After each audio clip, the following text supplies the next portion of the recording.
Hello everyone, welcome to my YouTube channel. ഇന്ന് ഞാനൊരു get ready with me video ആണ് കേട്ടോ ചെയ്യുന്നത്. സത്യം പറഞ്ഞാൽ ഇത് ഞാൻ എൻ്റെ ബെസ്റ്റ് ഫ്രണ്ടിൻ്റെ കല്യാണത്തിന് പോകുമ്പോൾ ഒരുങ്ങിയിട്ടുണ്ടായിരുന്ന ആ ഒരു ലുക്ക് ഞാൻ റീക്രിയേറ്റ് ചെയ്യാണ് കേട്ടോ.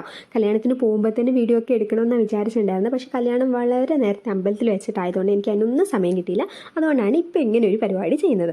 ആദ്യം നമുക്ക് സ്കിൻ കെയർ തന്നെ തുടങ്ങാം, അത് ഇമ്പോർട്ടൻ്റ് ആണല്ലോ. അപ്പോൾ ഞാൻ എന്താ ഷുഗറിൻ്റെ ബീങ് ലീഡർ ഇലുമിനാറ്റിംഗ് മോയ്സ്ചറൈസർ എന്ന് പറഞ്ഞിട്ടുള്ള ഒരു മോയ്സ്ചറൈസറാണ് യൂസ് ചെയ്യുന്നത്. ഇത് സാധാരണ മോയ്സ്ചറൈസർ പോലെയല്ല, കുറച്ച് തിക്കായിട്ടുള്ള കൺസിസ്റ്റൻസിയാണ്.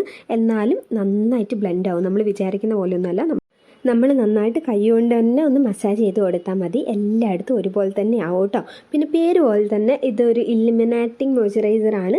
എന്ന് വെച്ചാൽ കുറച്ചൊരു തിളക്കം നമ്മുടെ ഫേസിന് കിട്ടും.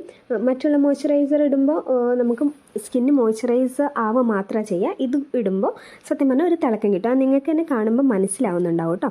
പിന്നെ രണ്ടാമതായിട്ട് ഞാൻ യൂസ് ചെയ്യുന്നത് കളർ ബാറിൻ്റെ ഒരു BB ക്രീമാണ്. ഞാൻ ഫൗണ്ടേഷൻ ഒന്നും അന്ന് ഇട്ടിട്ടുണ്ടായിരുന്നില്ല. അതൊന്നും ബ്ലെൻഡ് ചെയ്തെടുക്കാനുള്ള സമയം ഒന്നും എൻ്റെ കയ്യിലുണ്ടായിരുന്നില്ല. അപ്പം ഞാൻ വിചാരിച്ചു BB ക്രീം ഇടാം. പിന്നെ വല്ലാണ്ട് ഹെവി ആവണ്ടെന്ന് വിചാരിക്കുകയും ചെയ്തിട്ടുണ്ടായിരുന്നു കേട്ടോ. അതുകൊണ്ടും കൂടെയാണ് ഇത് തന്നെ ഇടുന്നത്. അപ്പോൾ ഇത് നിങ്ങളിപ്പോൾ വിചാരിക്കുന്നുണ്ടാവും സ്കിൻ കെയർ ഇമ്പോർട്ടൻ്റ് ആണെന്ന് പറഞ്ഞിട്ട് ഞാൻ എന്താ സൺസ്ക്രീൻ ഇടാത്തതെന്ന്. ഈ BB ക്രീമിൽ SPF കൂടെ വരുന്നുണ്ട് കേട്ടോ. പിന്നെ അത് മാത്രമല്ല, ഇത് പാരബൻ ഫ്രീയും ആണ്. പിന്നെ ഞാൻ ഇത് മാത്രം ഇടുന്നുണ്ടെന്ന് വിചാരിച്ചിട്ട് ഇത് ശരിയായിട്ടുള്ള രീതിയാണെന്ന് നിങ്ങൾ വിചാരിക്കരുത്. ഉറപ്പായിട്ടും പറ്റുമെങ്കിൽ നിങ്ങൾ സൺസ്ക്രീൻ വേറെ തന്നെ ഇടണം. ഞാനിത് ഹെവി ആവണ്ടെന്ന് വിചാരിച്ചിട്ടും പിന്നെ രണ്ടാമത്തെ കാര്യം ഞാൻ പെട്ടെന്ന് വേർക്കൂട്ടും, അതുകൊണ്ടാണ്. പിന്നെ ഇത് ഇങ്ങനെ ഡോട്ട് ഇടുന്ന എൻ്റെ ഒരു മെയിനായിട്ടുള്ള ഒരു എൻ്റർടൈൻമെൻ്റ് ആണ്. ഇത് കാണുമ്പോൾ എനിക്ക് തന്നെ ചിരി വരും. അതാണ് നിങ്ങളിപ്പോൾ വീഡിയോയിൽ കണ്ടത്.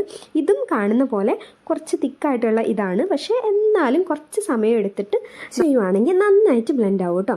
എന്നാലും നമുക്ക് ഫൗണ്ടേഷൻ ഇടുന്ന അത്ര സമയമൊന്നും വരില്ല. നിങ്ങൾക്ക് കാണുമ്പോൾ തന്നെ മനസ്സിലാവും. ഞാനിത് കഴുത്തിലും ഇട്ടിട്ടുണ്ട്. കാരണം നമ്മുടെ ഫേസും കഴുത്തും വേറെ വേറെ കളറാവാൻ പാടില്ലല്ലോ. അപ്പോൾ അത്രയേ ഉള്ളൂ സംഭവം. ഇപ്പോൾ കണ്ടോ, നേരത്തെ ഉള്ളതിനേക്കാളും ഫൗണ്ടേഷൻ ഇടുന്ന അത്ര ഹെവി ആയിട്ട് തോന്നുകയില്ല. എന്നാൽ നമ്മുടെ ഫേസ് നല്ല വൃത്തിയായിട്ട് ഇരിക്കുകയും ചെയ്യും കേട്ടോ. അതാണ് ഇതിൻ്റെ പ്രത്യേകത. അടുത്തതായിട്ട് ഞാനിതാ എൻ്റെ ചുണ്ട് ഭയങ്കര ഡ്രൈ ആണ്. അതുകൊണ്ട് ഞാൻ ഷുഗറിൻ്റെ ഒരു ലിപ് ബാമാണ് കേട്ടോ യൂസ് ചെയ്യുന്നത്. കണ്ടാൽ മനസ്സിലാവും ഡ്രൈ മാത്രമല്ല നല്ല പിഗ്മെൻറ്റഡും ആണ്. അപ്പം ഞാനിതാ ഷുഗറിൻ്റെ ലിപ് ബാം തേക്കുവാണ്. ഇത് ഞാൻ കുറേ യൂസ് ചെയ്ത് തീരാനായിട്ടുണ്ട്. എന്നാലും ഒഴിവാക്കാനുള്ള മനസ്സെനിക്കില്ല. അതുകൊണ്ടാണ് ഞാൻ ഇത് തന്നെ പിന്നെയും വാങ്ങി യൂസ് ചെയ്യുന്നത്. ഇത് വെറും ഒരു ലിപ് ബാം മാത്രമല്ല, ഇതിൻ്റെ പുറകിൽ ഒരു സ്ക്രബ് കൂടെ വരുന്നുണ്ട് കേട്ടോ. അപ്പോൾ ഇത് നമുക്ക് വീക്ക്ലി വൺസ് സ്ക്രബും ചെയ്യാം. ഡെയിലി ലിപ് ബാമും ഇട്ടാൽ നമ്മുടെ ചുണ്ടിൻ്റെ കുറേയൊക്കെ പ്രശ്നങ്ങൾ നമുക്ക് മാറി കിട്ടുമെന്നാണ് എനിക്ക് പേഴ്സണലി യൂസ് ചെയ്തിട്ട് തോന്നിയിട്ടുള്ളത്. അപ്പോൾ ഇത് പിന്നെ ഉണ്ടല്ലോ, അന്ന് എനിക്ക് കോമ്പാക്ട് പൗഡർ തിരഞ്ഞിട്ട് കിട്ടിയിട്ടുണ്ടായിരുന്നില്ല. ഞാൻ പറഞ്ഞല്ലോ ലേറ്റ് ആയിട്ടാണ് പോയിട്ടുണ്ടായിരുന്നതെന്ന്. അപ്പം ഞാൻ എൻ്റെ കയ്യിൽ കിട്ടിയത് ഇതായി ഹിമാലയയുടെ പൗഡറായിരുന്നു. സാധാരണ ബേബി പൗഡറാണ്. അതാണ് ഞാൻ യൂസ് ചെയ്യുന്നത്. ബേബി പൗഡർ ഇടുമ്പോൾ ഇങ്ങനെ ഒരു വൈറ്റ് കളറായിട്ട് ഇങ്ങനെ ഫേസിൽ എടുത്ത് കാണിക്കുമോ എന്നുള്ള ടെൻഷനൊക്കെ ആൾക്കാർക്ക് ഉണ്ടാവും. പക്ഷേ അങ്ങനത്തെ പേടിയൊന്നും വേണ്ട. ഞാനിതാ ബാക്കി എല്ലാ സാധനങ്ങളും കൈ വെച്ച് ബ്ലെൻഡ് ചെയ്തപ്പോൾ ഇത് മാത്രം ഞാൻ ബ്രഷായിട്ടാണ് എടുത്തത്. കാരണം ചിലപ്പോൾ കൈ കൊണ്ടിട്ടാൽ അവിടെ ഇവിടെയൊക്കെ പറ്റി പിടിച്ച് നിൽക്കാനുള്ള സാധ്യതയുണ്ട്. പക്ഷേ നന്നായിട്ട് തന്നെ ഒന്ന് തട്ടി കൊടുത്തിട്ടാൽ മതി. അപ്പോൾ എല്ലാം ശരിയാവും കേട്ടോ. പിന്നെ ഞാനിതാ നമ്മുടെ സാധാരണ ഒരു ഐബ്രോ പെൻസിലാണ്. എനിക്ക് ഐബ്രോസ് ഇല്ല കേട്ടോ, നിങ്ങൾക്ക് കണ്ടാൽ തന്നെ മനസ്സിലാവും. പിന്നെ അത് മാത്രമല്ല, ഞാൻ ത്രെഡും ചെയ്യുന്നത് വളരെ കുറവാട്ടോ. പുരികം വല്ലാണ്ട് ത്രെഡ് ചെയ്യാറില്ല. ഒന്നാമത് എനിക്ക് ഭയങ്കര പെയിനാണ്. അതുകൊണ്ട് ഭയങ്കര ഇമ്പോർട്ടൻ്റ് ആയിട്ടുള്ള കാര്യങ്ങളൊക്കെ വന്നാൽ മാത്രമേ ഞാൻ ത്രെഡ് ചെയ്യുള്ളൂ. മാക്സിമം ഞാൻ ത്രെഡ് ചെയ്യാണ്ട് മുങ്ങി നടക്കാറാണ് പതിവ്. അതുകൊണ്ട് എവിടെ പോവുകയാണെങ്കിലും, എവിടെ പോകാമെന്ന് പറഞ്ഞാൽ പ്രത്യേകിച്ച് ഫംഗ്ഷനൊക്കെ പോവുകയാണെങ്കിൽ ഞാൻ ഉറപ്പായിട്ടും ഐബ്രോസ് ഒന്ന് ജസ്റ്റ് ഫില്ല് ചെയ്ത് കൊടുക്കും. പിന്നെ അതിൻ്റെ ബാക്കിൽ ഒരു കുഞ്ഞ് ബ്രഷ് ഉണ്ട്, അത് വെച്ചിട്ടൊന്ന് ബ്രഷ് ചെയ്ത് കൊടുക്കുന്നുണ്ട്. അത്രേ ഉള്ളൂ കേട്ടോ. പിന്നെ ഞാനിതാ നമ്മുടെ മേബിലിൻ്റെ ഒരു ഐലൈനറാണ് കേട്ടോ ഇടുന്നത്. ഞാൻ കണ്ണ് എഴുതാറില്ല. എനിക്ക് ഭയങ്കര അലർജി പ്രോബ്ലം ഉണ്ട്. അപ്പോൾ കണ്ണിൻ്റെ അകത്തൊക്കെ എന്തെങ്കിലും ആയാൽ വേഗം ഇങ്ങനെ ഭയങ്കര ചൊറിച്ചിലാണ്. അപ്പോൾ ഞാൻ വല്ലാണ്ട് റിസ്ക് എടുക്കാറില്ല. പിന്നെ ഞാൻ ആദ്യമായിട്ടാണ് ക്യാമറയിൽ നോക്കിയിട്ട് ഐലൈൻ ചെയ്യുന്നത്. അതിൻ്റെ ഒരു പ്രശ്നമുണ്ട്. എന്നാലും ഞാൻ മാക്സിമം എന്നെക്കൊണ്ട് പറ്റുന്ന പോലെയൊക്കെ ഞാൻ ഐലൈൻ ചെയ്തിട്ടുണ്ട്. മേലെ മാത്രമേ എഴുതാറുള്ളൂ, അടിയിൽ എഴുതാറില്ല കേട്ടോ. പിന്നെ കണ്ണ് എഴുതിയില്ലെങ്കിൽ എനിക്ക് അവിടെ കണ്ണുണ്ടെന്ന് ആൾക്കാർക്ക് മനസ്സിലാവുകയില്ല. അത്രയും ചെറിയ കണ്ണാണ്. അതിന് ശേഷം ഞാനിതാ മേബിലൈനിൽ തന്നെ മസ്കാരയാണ് ഇടുന്നത്. ഇതും വാട്ടർ പ്രൂഫാണ് കേട്ടോ. മറ്റേ നമ്മുടെ നേരത്തെ ഇട്ട ഐലൈനറും വാട്ടർ പ്രൂഫാണ്, സെയിം ബ്രാൻഡ് തന്നെയാണ് കേട്ടോ. ഇത് പക്ഷേ വേറൊരു പ്രശ്നം എന്താണെന്ന് വെച്ചാൽ ഇത് വാട്ടർ പ്രൂഫാണ് എന്ന് പറയാനൊക്കെ ശരി തന്നെ. പിന്നെ കുറേ ലോങ് ലാസ്റ്റിങ്ങുമാണ്. എന്നാലും ഇത് പോക്കുന്ന സമയത്ത് കണ്ണിൻ്റെ ചുറ്റും ഒരു കറുപ്പ് പടരാൻ ഉള്ള സാധ്യതയുണ്ട്. എനിക്കങ്ങനെ ഉണ്ടായിട്ടുണ്ട് കേട്ടോ. അപ്പോൾ ഞാൻ അത് മേലെയും താഴെയും ഇട്ട് കൊടുക്കുന്നുണ്ട്. ഇപ്പോഴാണ് എനിക്ക് ലാഷസൊക്കെ ഉള്ള പോലെ എനിക്ക് ഫീൽ ആവുന്നത്. കാരണം ഐബ്രോ പോലെ തന്നെ എനിക്ക് ലാഷസും വളരെ കുറവും തിന്നുമാണ്. പിന്നെ എൻ്റെ ഏറ്റവും ഫേവറേറ്റ് എന്ന് വെച്ചാൽ കോസ്മെറ്റിക്സിൽ തന്നെ എൻ്റെ ഏറ്റവും ഫേവറേറ്റ് എന്ന് പറയുന്നത് ലിപ്സ്റ്റിക്കാണ്. ഞാനിതാ മാമാ എർത്തിൻ്റെ പ്ലം പഞ്ച് എന്ന് പറഞ്ഞിട്ടുള്ളൊരു ഷെയ്ഡാട്ടോ ഇപ്പോൾ ഇട്ടുകൊണ്ടിരിക്കുന്നത്.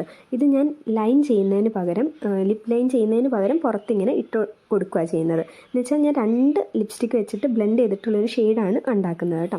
അപ്പോൾ അത് കഴിഞ്ഞതിന് ശേഷം ഞാനിത് ഐറിക്കിൻ്റെ മാറ്റിൽഡ എന്ന് പറഞ്ഞിട്ടുള്ള ഷെയ്ഡാന്ന് തോന്നുന്നു. ഇതൊരു ന്യൂഡ് ഷെയ്ഡാണ്. നിങ്ങൾക്ക് കണ്ടാൽ ന്യൂഡ് ഷെയ്ഡാന്ന് തോന്നില്ല. കാരണം എൻ്റെ ഭയങ്കര പിഗ്മെൻറ്റഡ് ആയിട്ടുള്ള ലിപ്പായതുകൊണ്ട് ഇതിടുമ്പം ന്യൂഡാന്ന് തോന്നത്തില്ല.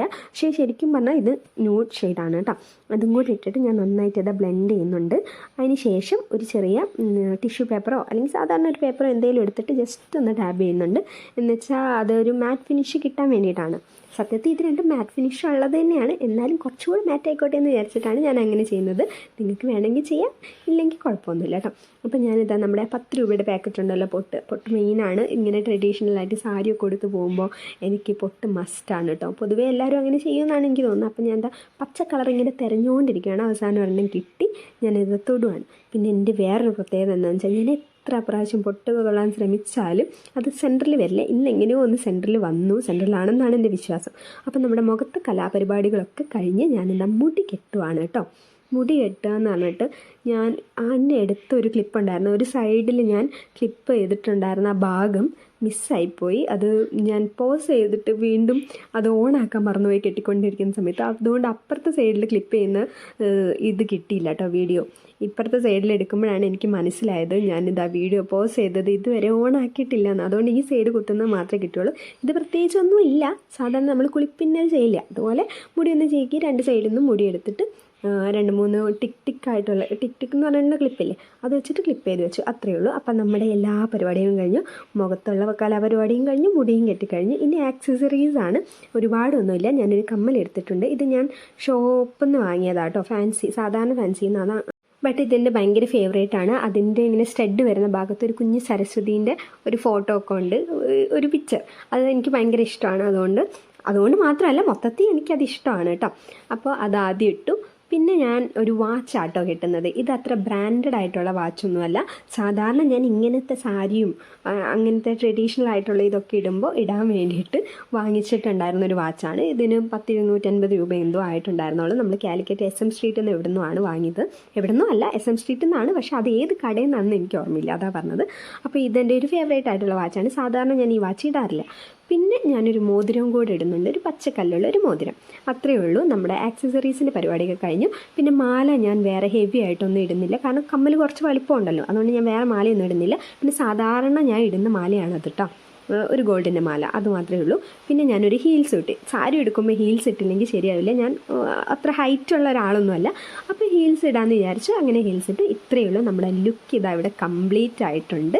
ഇതായിട്ടോ ഞാനിവിടുത്തെ സാരി, അതൊന്ന് കാണാൻ വേണ്ടിയിട്ടാണ് ഞാൻ പോർട്രേറ്റിൽ എടുത്തത്, മൊത്തത്തിൽ കാണാൻ വേണ്ടിയിട്ട്. സാരി ഇങ്ങനെ ഒരു 1 സൈഡ് അയച്ചിടുമ്പോൾ ഞാനിങ്ങനെ ജസ്റ്റ് ഒരു പിൻ ചെയ്ത് വെക്കാറുണ്ട് കേട്ടോ, അല്ലെങ്കിൽ മൊത്തത്തിൽ കുളമാവും. ഇത് സത്യം പറഞ്ഞാൽ ഞാൻ കല്യാണത്തിന് പോയ സമയത്ത് ചെയ്തിട്ടുണ്ടായിരുന്നില്ല, നേരം വൈകിട്ട്. അവിടെ എത്തിയപ്പോൾ എൻ്റെ ഫ്രണ്ടാണ് എനിക്ക് ചെയ്ത് തന്നത്. ഇന്നിപ്പോൾ വീഡിയോ എടുക്കുമായതുകൊണ്ട് ഞാൻ ഇവിടെ നിന്ന് തന്നെ ചെയ്തതാണ്. ഇതാണ് നമ്മുടെ കംപ്ലീറ്റ് ആയിട്ടുള്ള ലുക്ക്. നിങ്ങളൊന്ന് കണ്ടു നോക്കുക. പിന്നെ ഈ ബ്ലൗസ് ഞാൻ ഓൺലൈനിൽ നിന്നാണ് കേട്ടോ പർച്ചേസ് ചെയ്തത്. ബ്ലൗസൊക്കെ പുറത്തുനിന്ന് ക്ലോത്തൊക്കെ വാങ്ങി തയ്ച്ച് വരുമ്പോഴേക്ക് ഭയങ്കര റേറ്റ് ആവും. അപ്പോൾ അങ്ങനത്തെയൊക്കെ ചിന്തയുള്ളതുകൊണ്ട് പിന്നെ നമ്മളെപ്പോഴും ഇടില്ലല്ലോ, ഇങ്ങനെ എന്തെങ്കിലും ഫംഗ്ഷനൊക്കെ ഉണ്ടാകുമ്പോഴേ സാരിയൊക്കെ കൊടുക്കുള്ളൂ. അപ്പോൾ അതുകൊണ്ട് ഞാൻ ഇങ്ങനത്തെ ഫംഗ്ഷനൊക്കെ ഓൺലൈനായിട്ട് ബ്ലൗസ് വാങ്ങാനാണ് പ്രിഫർ ചെയ്യുക. ഇതിൻ്റെ കൂടെ ഞാൻ അന്ന് കല്യാണത്തിന് പോകുമ്പോൾ എടുത്തിട്ടുണ്ടായിരുന്നൊരു വീഡിയോ ആണ് കേട്ടോ, അന്ന് തിരക്കിട്ട് പോകുമ്പോൾ ഞാൻ എടുത്ത വീഡിയോ ആണ്. ഈ ലുക്ക് തന്നെയല്ലേ ഇപ്പം ഞാൻ റീക്രിയേറ്റ് ചെയ്തതെന്ന് പറയുക.